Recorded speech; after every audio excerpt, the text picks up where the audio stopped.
Hi there, my name is Mark from Apicultural, and today I'm going to show you how to make a perfect pollinators window box. Instructions to make this window box are available on my website www.apicultural.co.uk. Go to the Planting for Bees flower pages and scroll down the page till you find Perfect for Pollinators window box. Click on the link and you can download the instructions as a PDF, which you can print off at home or view on your computer or your iPad or smartphone. And it tells you step by step how to make a window box that's good for bees and other pollinators, and it gives you a list of suitable plants that you can include in your window box. Today I'm going to show you how to make a couple of different window boxes. I'm going to start off with a really simple window box. We've got our window box or trough here. First of all, we're going to make sure we've got some holes in our window box. So I've made some holes in the bottom. You can either buy a box that's got holes pre-drilled into it, or you can make holes yourself. You can either use a pair of scissors or a sharp knife, or if you've got a drill at home, you can use a drill with a drill attachment and drill some holes in there. Drainage is really important for our window box plants because we don't want them to become waterlogged, and some plants, if they get their feet really wet, they will rot off and they'll die. So drainage is very important. So we've got our window box with some holes in it. We're going to put a little bit of grit in the bottom of our window box. This is going to help with drainage. And once we've done that, it's then time to add our compost. And the compost I'm going to use today is a mixture of a soil-based John Innes compost with a little bit of sheep's wool compost and some multi-purpose wood-based, sort of organic food waste-based compost. I like to use a John Innes soil-based compost for my window boxes because, particularly if I'm using perennials, the reason for that is that they release nutrients much slower than the sort of organic material-based composts, which give the plants sort of like a big sort of boost of feed early on, but then they very quickly deplete and dry out and become poor, and then you have to add chemical fertilisers, organic fertilisers to them to sort of keep them supporting your plants. But if you use a soil-based compost, they kind of last a lot longer and they tend not to dry out so much. So I've got my compost here, I've already mixed it.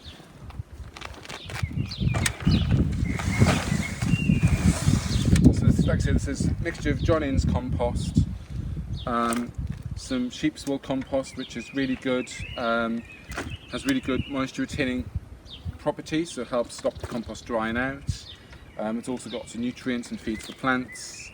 The wood chip sort of general purpose compost bulks it out a little bit.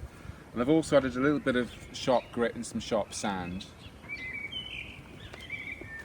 Now I normally plant my perfect pollinator window boxes up in the autumn, and the reason I do that is if you plant your plants in the autumn, they've got all autumn and winter to settle into the pots and to get their roots out and establish, and then you get it earlier and a better display of flowers come spring.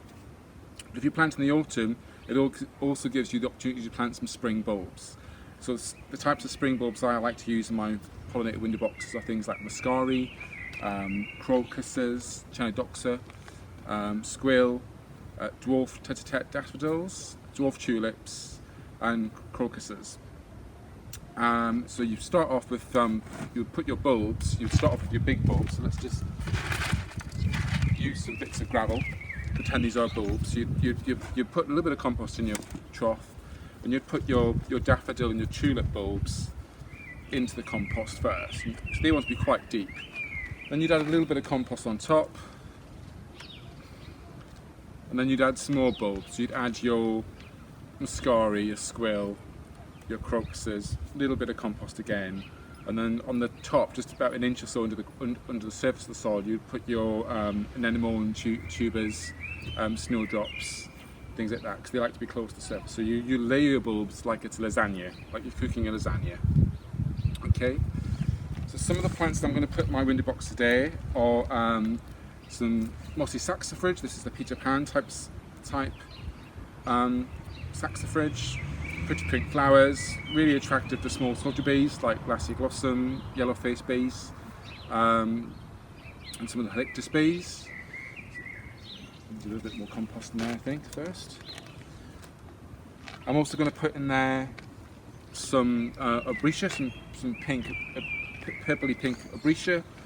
This is a really early flowering trailing plant. It's really attractive for some of the small soldier bees, some of the honeybees, bumblebees, flower bees, things like it as well. It's also quite good for butterflies.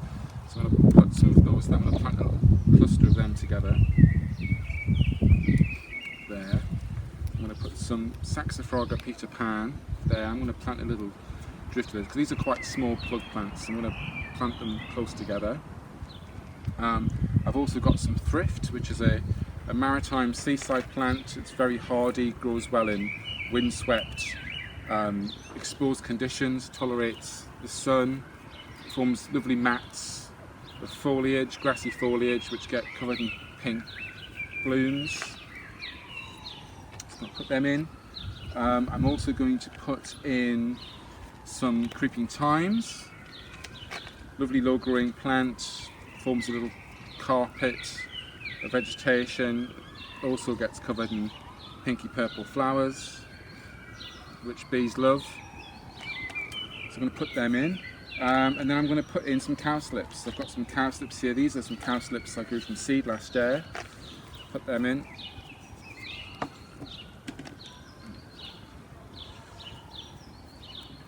There. And I've got some primroses as well. We can put some primroses in there.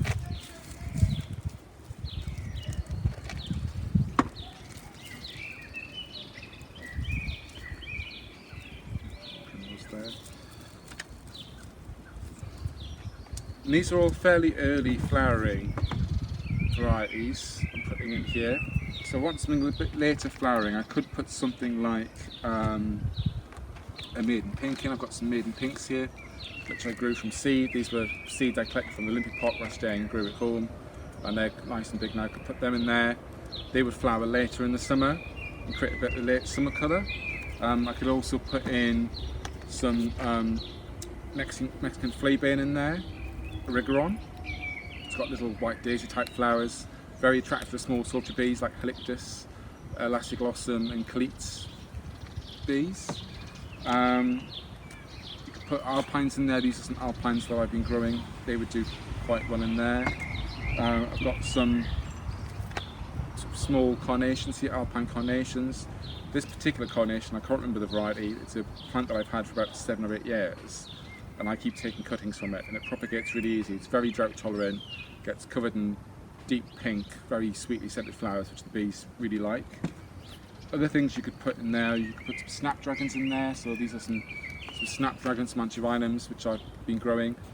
If you put them in there, they would flower later in the summer when most of our spring flowers are finished. You could also pop nasturtium seeds in there, and they would grow out and trail over. That would extend the interest in your window box into late summer and right through into autumn when the first frosts kill them off. If you had a slightly bigger window box, you can put other things in it. So now I've got all my plants planted in my window box. What I'm going to do next is put a little bit of gravel on top of the compost around the plants. This is just to suppress any weeds and act like a mulch and help retain the moisture and stop the soil from drying out. Also, a lot of the plants I'm using in this window box are alpines, and they don't like dampness around their feet, so they do a bit of gravel works quite well around them. So I'm just going to put that like that. Once you plant it up, I'm going to water it, give it a really thorough watering. You want to give your plants a really, really good soaking, even though the compost might appear moist and the plants aren't dry. Give them a really good watering in, because it's really important that first water that you give them a really good drenching, and then pop it on your window box and let the bees enjoy it.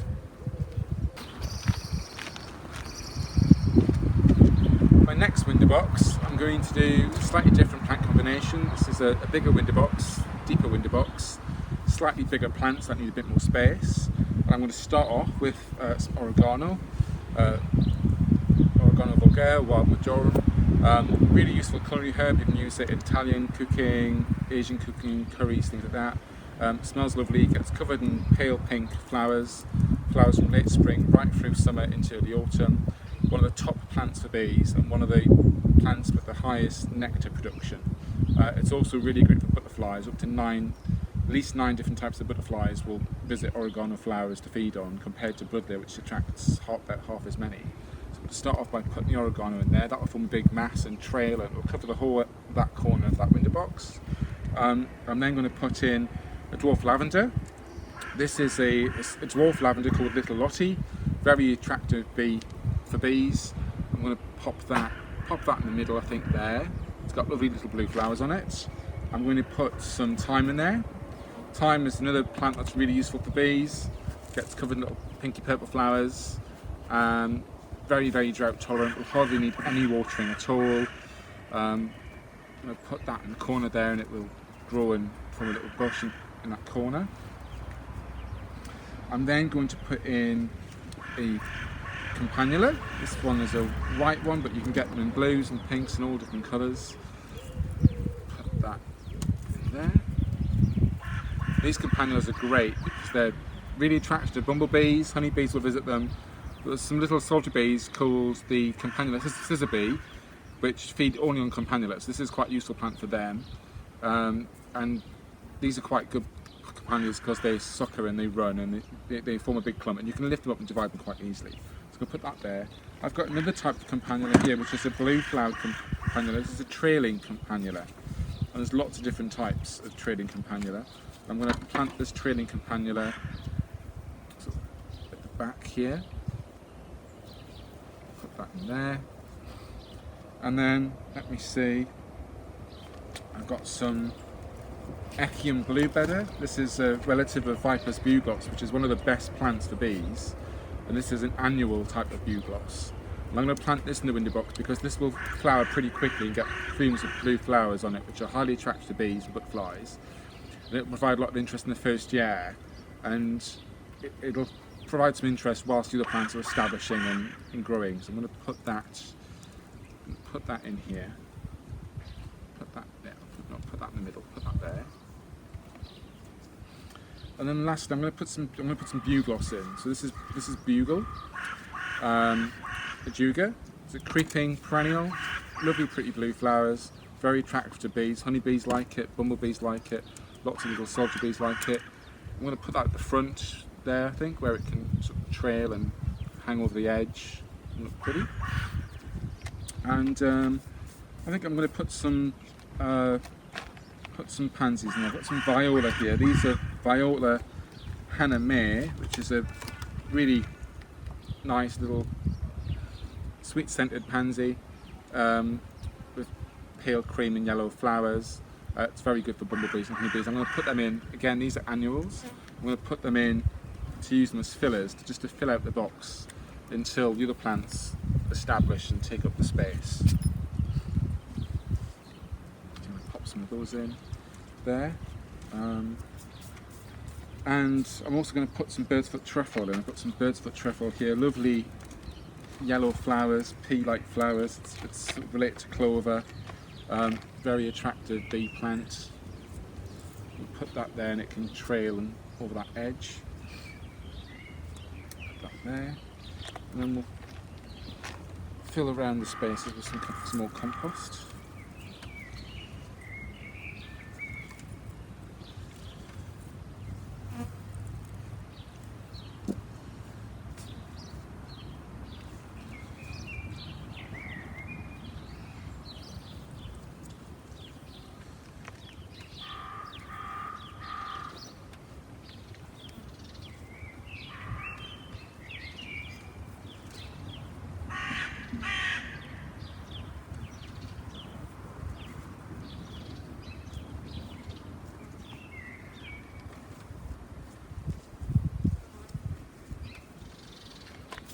I think I'm going to put a few antirrhinums in here, a few snapdragons in here as well, just to fill out the box a little bit and provide a bit of late season colour and interest.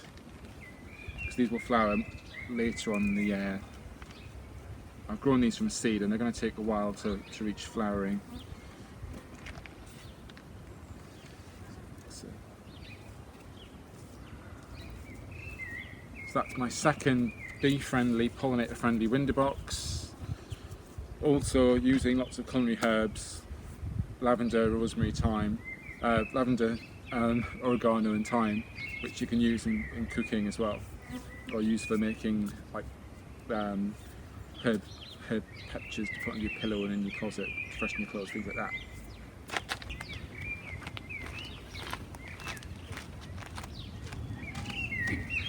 Window box number 3. So here I've got a much bigger window box, bigger trough. This is not really a window box, this is more like a sort of a trough that you could put on a balcony or a roof terrace, something like that, or on your doorstep. And sort of bigger plants, you put bigger plants in this. So in this one I'm going to put some catmint, some nepeta. This is a nepeta that I've grown from cuttings from a plant that I found growing on a green roof of the city of London. It grows in very dry conditions. It's a very, very hardy plant. It's what I call a survivor plant. So I've took lots of cuttings from it and propagated them. I'm going to use that. That will form a big mass of lovely blue flowers that will flower from sort of now right through till about July time. If you cut it back once it's finished flowering, give it good watering and a feed, it'll come back in September and put on another flush of flowers and feed the bees right through till autumn. Absolute magnet for bees, in my opinion, better than lavender for bees, attracts more variety of bees than lavender, has a longer flowering period than lavender, and most importantly it flowers earlier in the summer, before lavenders are out and before the trees and things are flowering, and it flowers after the trees are flowering as well. Lavender tends to flower in sort of July time, which in London coincides with the flowering of lime trees and tree of heaven and false acacia and things like that. So lavenders very seldom get visited by bees in some parts of London because there's lots of trees in flower which are sort of more profitable and more attractive to the bees. But the catmint has a long flowering season and will attract lots and lots of bees, whilst the lavenders next door to them are getting ignored. So top plant for bees, great for butterflies and moths as well. I'm going to put a catmint in there. I'm going to put a geum in there, so I've got a geum there. I'm going to put a geum in there, and I'm also going to put some geranium. So this is a geranium roseanne. Geranium roseanne was in scientific trials was the top plant for bees, the best performing plant for bees in a 6-year plant trial. It's a sterile hybrid, so it can't produce seeds, and because it can't produce seeds it keeps on trying to flower, and it just flowers its head off all summer from May, June right through to first frosts, and produces tons of nectar. It's very, very attractive to bees. It's one of the best plants for solitary bees in particular. So these are plants I bought as small plugs. They're going to take a while to grow, but eventually they will grow quite big and they would really fill out this trough. So if I was growing a big plant I would just put one plant in there, but because they're small I might put two in. So that's sort of one option. If you have a shady balcony or shady patio or terrace where you wanted to put some bee-friendly plants that were good in shade, my recommendations for shade-loving plants would be geums, geranium roseanne, very good in shade. You could also put heucheras in. Heucheras are quite nice foliage plant. They retain their colour and foliage interest all year round. They come in lots of different colours. There's one particular one called flower carpet which has very, very lovely bright green leaves and gets covered in sort of tall spikes of Barbie pink flowers, which is particularly good for bees. And I found that geranium roseanne, heuchera, flower carpet work quite well together. You can also put things like wallflowers in. This is a regular bedding wallflower. The best wallflowers to put in your bee-friendly window boxes would be wallflower bowls mauve. It's an everlasting wallflower, lovely palm violet purple flowers, and it will live. It's a short-lived perennial. It will live for 3 or 4 years, but it will flower its head off, and it flowers virtually all year round. It's often known as suicide plant because it just flowers itself into oblivion. But it's really, really good bee-friendly plant. Flowers all throughout the year. It's not the most attractive plant for bees, but it's one of those sort of marathon plants that provides food over a long, sustained period. Whereas a lot of the other plants we're putting in our window boxes are what you call sprint plants. They sort of grow quickly and they flower for a brief period and then they die down again until the following year. But wallflowers bowl mauve is a marathon plant. It will flower throughout the year, provide food for bees all year round. My next selection I'm going to put in this pot here is I've got some Some geraniums, so this is Geranium sanguineum, which is a lovely native geranium, grows in, often grows in dune slacks and calcareous grasslands. Lovely pink flowers on it, and really attractive to native pollinators. I'm going to put some achillea in there as well, so I've got some achillea. Achilleas are very good for hoverflies and some of the pollinating beetles, but they're also attractive to some of the really small salty bees like Caletes davazanius, it's a Davies mining bee, which likes those really small, simple composite flowers. You could also put leucanthemum in there. We've got some leucanthemum here. These leucanthemum are a bit big for this pot, but leucanthemum would work quite well in a large pot. And you could put geums and things in there as well, and that would look quite nice. Things like chives also work quite well in a window box if they've got a bit of space. You get some nice tall pink blossoms on them. So there we have 4 different examples of a bee-friendly window box, perfect for pollinators.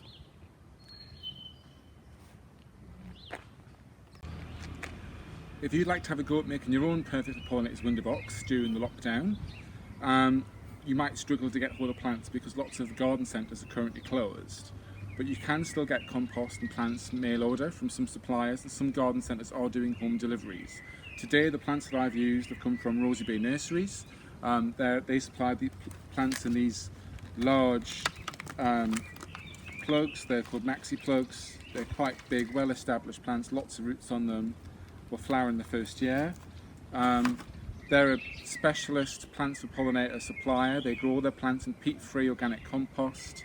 They don't use any pesticides, so they're perfect for bees and other pollinators. And their plant trays are biodegradable vegetable starch. They're not plastic, so they're plastic-free. Really good environmental company. Other plants I've used today have come from J. Parker Bulbs, which are mail order catalogue. They supply bulbs and plants mail order. They come in small their plants come in small plugs like this. They're very cheap. These cost about 60 pence each, but you have to buy them multiples of 10. Very cheap, very easy. They're British grown. I've in the past spoken to J. Parkers and asked them how they grow their plants, and they show me that they only use harmful pesticides that are harmful to bees. As a last resort, they practice integrated pest management. They try where possible to use biological control measures, so they don't routinely use pesticides. So they're not 100% pesticide free, but they don't use a lot of pesticides. So they're, if you push to get plants, get them from them, because at least they're honest and upfront about what they've used on their plants. Other plants I've used today were grown here in the St Mary's Secret Garden in Hackney. If you live close to Hackney during the lockdown, St Mary's Secret Garden is currently closed to the public, but they do still currently have plants available for sale, and they can do home deliveries. A couple of tips when you're planting up your pollinator window box. Avoid highly bred, chubby, double bloomed flowers, and avoid things like these pelargoniums. They're hardy, they're drought tolerant, they look nice, they're relatively pest free, but they're a really poor choice for pollinators. In scientific trials by Sussex University, pelargoniums were the worst, least attractive garden plant to bees in their 5-year study. They were 100 times worse than the next poorest plant for bees that they trialled. For more top tips on how to help bees and other pollinators, feel free to visit my website www.apicultural.co.uk. There you will find lots of information about what types of plants you can plant to help bees. There's a flower matrix you can download. There are window box and balcony and rooftop planting designs for plants and for pollinators. There are also designs for bee nesting boxes and salty bee nesting habitats and lots of other ways that you can help bees.